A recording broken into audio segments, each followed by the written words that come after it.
Welcoming students safely is our main priority and ensuring that all our students have the best student experience living in accommodation. We guarantee accommodation for all offer holders, and there will be an allocation for students applying through clearing as well.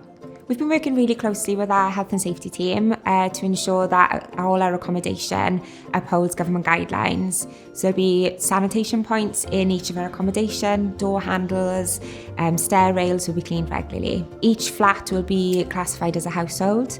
So to fit with government guidelines, there'll be no social distancing within that household. There'll only be social distancing outside that household. Before they arrive on campus, we'll be asking all our students to actually look at the induction and e-learning package which will be sent to them. So we'll give you information on social distancing on campus, what to expect when you arrive, and how to contact other people within your household as well.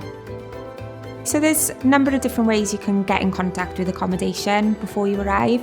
We run a live chat every other Wednesday. This gives you the option to talk to our accommodation staff, ask us any questions, raise any concerns.